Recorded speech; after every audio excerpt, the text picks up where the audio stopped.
sobre todo que nos permita una herramienta para que a partir de ahora la gente diga, bueno, ¿y esto?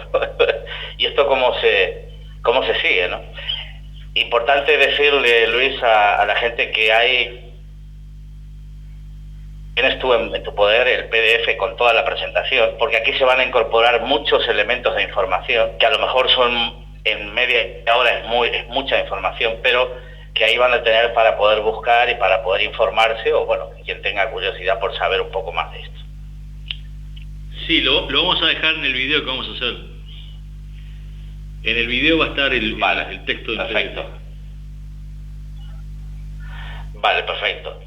Yo básicamente cuando hablamos de soberanía, para ir entrando en materia, lo primero que se nos ocurre es buscar, no en Wikipedia ni en sitios de estos, sino en el diccionario panhispánico del español jurídico, qué significa soberanía.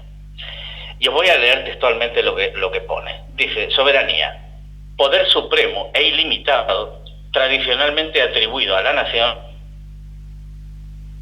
al pueblo o al Estado, para establecer su constitución y adoptar las decisiones políticas fundamentales, tanto en el ámbito interno como en el plano internacional.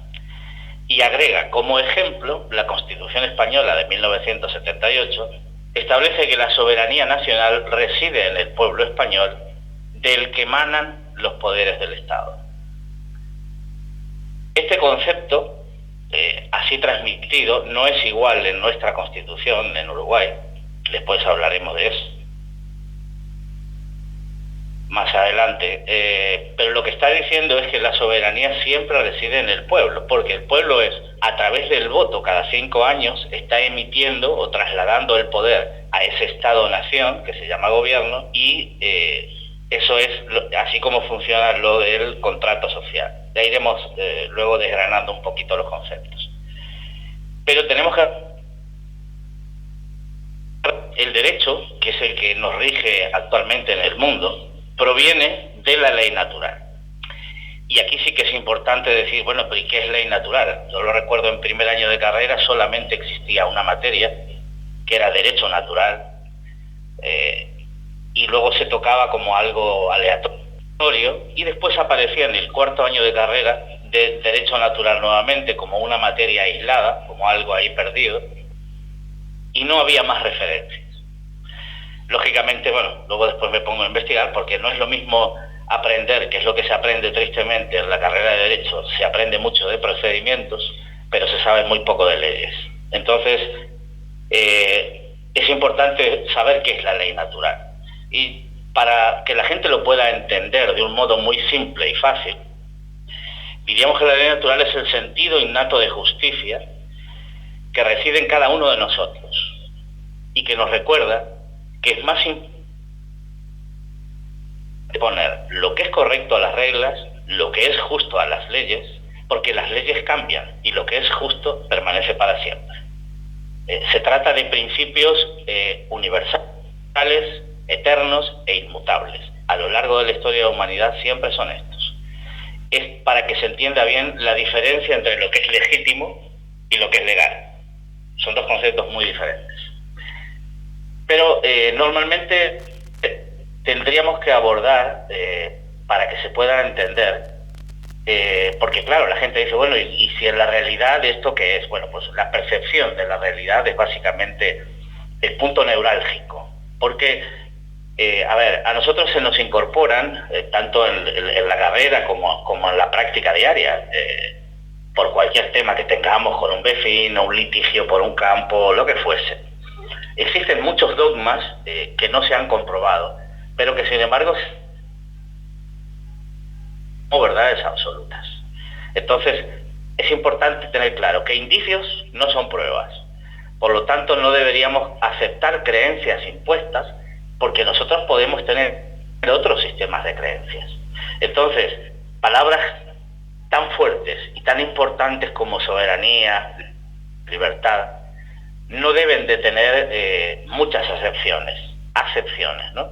O sea, muchos conceptos, porque son lo que son. El problema fue que después, en los 80, se crea lo que se llamó el neolenguaje, que es un modo bastante retorcido de manipulación para atenuar el impacto de conceptos esenciales. Así nos encontramos, la gente lo puede saber a través de las noticias, cuando hay una guerra, como pasó lo del Golfo, y decía daños colaterales. ¿Qué significan? Porque este neolenguaje lo que hace es atemperar el impacto de las palabras. Y es matanza de civiles. Esos son daños colaterales. Cuando en economía se dice ajustes económicos, eso significa recortes económicos. Cuando muchas veces se escucha a algún ministro de Economía, y yo creo que muchos de vosotros lo recordaréis, flexibilización del mercado laboral, eso significa abaratamiento del despido. A ver, todo esto, ¿por qué lo traigo a colación? Porque cuando nos trasladan una serie de conceptos que muchas veces, y en el derecho se le llama legalese o legalés, que es un lenguaje que no se entiende y que la gente lo da por hecho como que es bueno, y es todo lo contrario. Yo, una de las cosas que destacar, entre otras cosas, de las tantas que he hecho, afortunadamente en mi vida, he ocupado el tiempo en formación, especialmente, para entender muchas cosas. La programación neurolingüística, la PNL, define el concepto más importante para mí es cuando dice que el mapa no es el territorio. Es decir, la realidad no es la verdad, porque se trata de nuestra percepción y cada individuo tiene la suya. La percepción no es la realidad, lo que pasa es que nuestra psique va a intentar alinear ambas para estar en coherencia. Entonces no es lo mismo decir esto es la realidad o es la percepción que yo tengo de la realidad. Cuando se hablaba del diccionario panhispánico español jurídico, para entender el concepto de soberanía, el libro que tengo, por cierto, aquí en mis manos, en el prólogo, son 3 líneas que voy a leer nada más, en el prólogo que Carlos Lesmes Serrano, que es el presidente del Tribunal Supremo y del Consejo General del Poder Judicial, incorpora 3 frases de un libro muy conocido de Lewis Carroll que se llama A través del espejo y lo que Alicia encontró allí. Y dice, cuando yo uso una palabra, insistió Humpty Dumpty con un tono de voz más bien desdeñoso, quiere decir lo que yo quiero que diga, ni más ni menos. La cuestión, insistió Alicia, es si se puede hacer que las palabras signifiquen tantas cosas diferentes. La cuestión, le interrumpió Humpty Dumpty, es saber quién es el que manda. Eso es todo. A ver, si tuviéramos que interpretar esto, diríamos que las nefastas consecuencias que tiene en el marco del derecho, empleo abusivo y subjetivo del lenguaje, y cómo este, corrompido, puede convertirse en un vehículo de arbitrariedad. Quizá todo esto suene muy académico, pero es tan simple como entender que cuando, no sé, nos pasa habitualmente aquí, que por un tema de tráfico, vuelvo a repetir, con un litigio con un vecino por un tema del terreno, lo que fuese, y tienes que ir a un juzgado, normalmente las personas dicen, bueno, pues que el abogado y el procurador se encarguen, porque está todo establecido de esa manera, pero parten de la premisa de que ese lenguaje no lo comprenden. Ellos solo saben que le han invadido el terreno o que le ha pasado lo que fuera.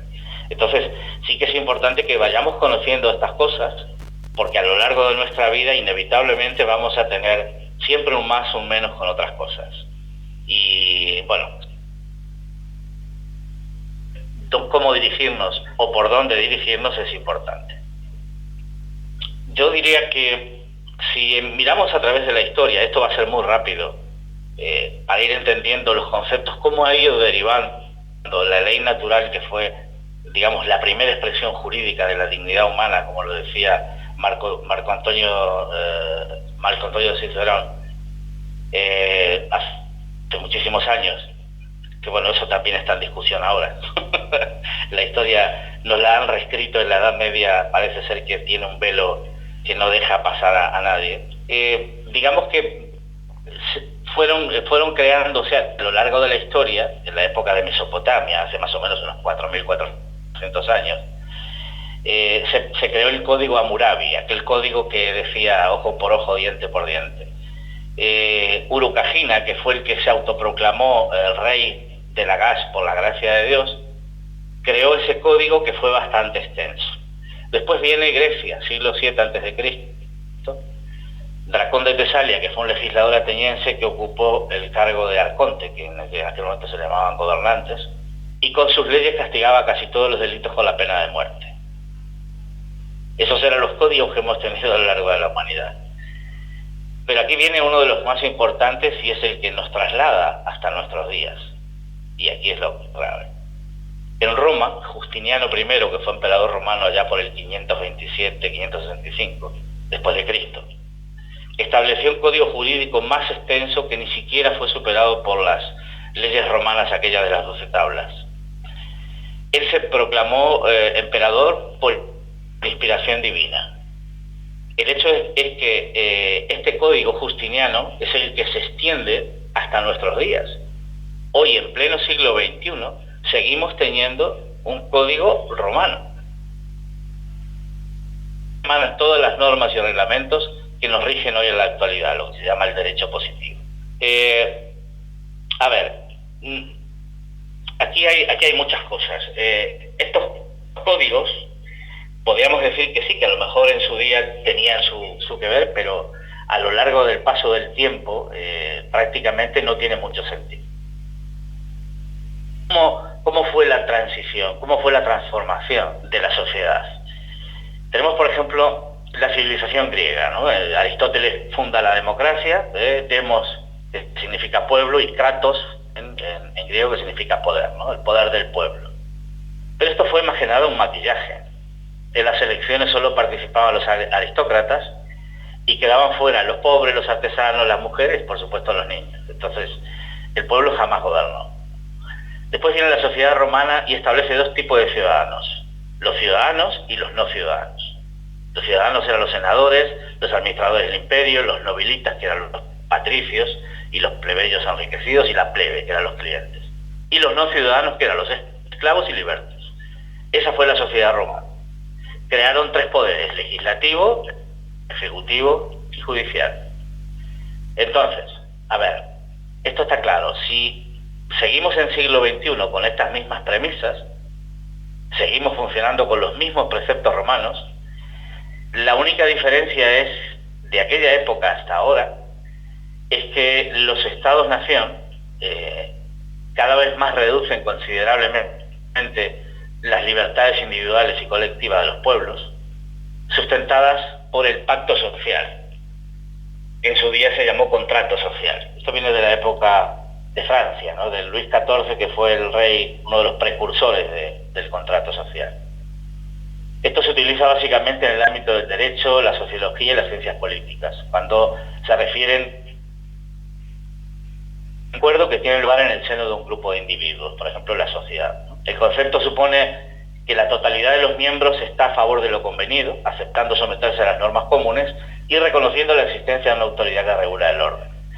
Esta teoría es lo que se utiliza para explicar el origen del Estado. Los seres humanos, con la intención de convivir establecen de manera implícita un contrato social que les brinda determinados derechos, pero que a cambio les exige dejar de lado la libertad que tendrían si vivieran en un estado natural, ya que deben someterse a las leyes. De todas las formas, es como decir que los hombres delegan en el uso de la fuerza del Estado, que tienen la potestad de ejercer legítimamente la violencia para que ese contrato social sea respetado. La única cosa que no sabemos en líneas generales, o la gente no conoce, es que los términos del contrato social no son naturales y por tanto pueden ser modificados de acuerdo a la voluntad de los individuos. Yo sé que en Uruguay existe el recurso del plebiscito,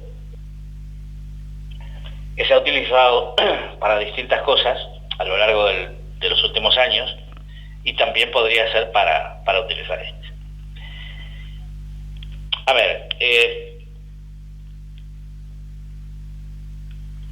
Hay que diferenciar que si partíamos en su día de que la ley natural era lo que realmente regía la convivencia del hombre sobre la tierra, que ya está demostrado, afortunadamente, y más que demostrado, que lleva 1.000.000 de años sobre la tierra, enterrando aquella teoría de la evolución de Darwin, que veníamos del mono. No he escuchado en mi vida cosa más absurda que esa. Tenemos que hay tres cosas que pertenecen a la ley natural para entenderlo. En primer lugar, y en común, aquellas cosas por las que se conserva la vida humana y se impide lo contrario. En segundo lugar, en común con los animales, la unión de ambos sexos, no del mismo, y la educación de los hijos, cuyo derecho de ver corresponde originariamente a los padres y no al Estado, que solo debe actuar de forma subsidiaria. Y en tercer lugar, y específicamente humano, que el hombre evite la ignorancia, ser educado, no dañar a otros con quien se debe vivir y ser honorable en sus acuerdos. Estos principios son universales, eternos e inmutables. Todo lo demás son una creación de cómo se pasó de la ley natural al derecho positivo. Así es como funciona.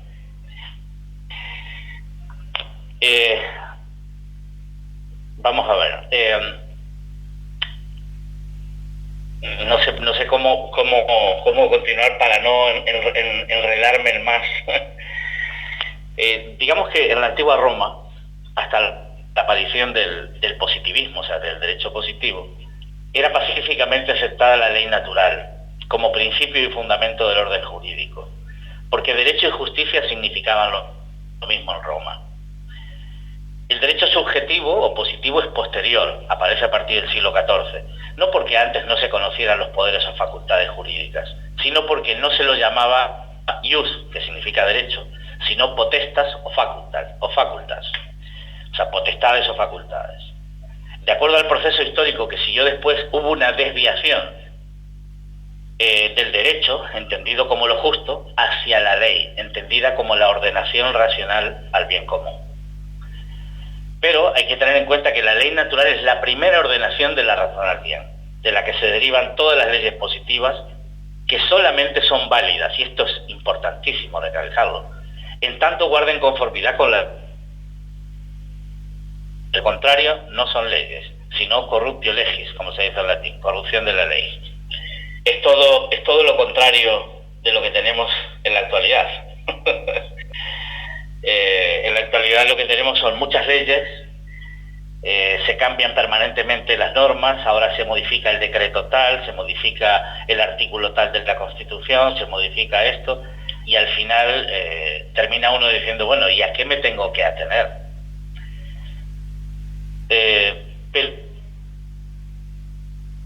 Transformación más grande, y aquí ya vamos a entrar en una materia que me interesa, ya voy a rematarlo en los últimos 5 minutos, es cuando en el año 1933, después de la caída del mercado de valores del año 29, todos los países entraron en quiebra y se registraron en lo que se llama la SEC, Securities Exchange Commission, la Comisión de Valores, la Ley 33, utilizando cada nacimiento como un valor, un instrumento negociable para pagar la deuda. Y esto, cuidado que aquí entramos ya en materia bastante escabrosa. Desde ese momento, cuando los gobiernos empiezan a ser corporativos, se les asigna un número, de hecho está todo registrado y en el PDF que te he dejado la gente lo puede chequear y verificar a través de internet, no hay ningún problema. O sea, toda esta información no es que me la invento, sino que está documentado. Al ser humano se le comienza a denominar persona. Desde ese momento le crean una ficción jurídica, que en nuestro caso en Uruguay es la cédula de identidad, con la que los gobiernos nos convierten en corporaciones. Las personas somos corporaciones porque al nacer y cuando el padre va a solicitar el certificado de nacimiento, el gobierno corporativo crea un fideicomiso con nuestros nombres. Este fideicomiso, este trust, como se dice en inglés, es considerado como colateral. Y una cuenta colateral es creada y financiada con nuestros nombres para servir como garantía del pago de la deuda perpetua e impagable de todos los países del mundo, por supuesto Uruguay también.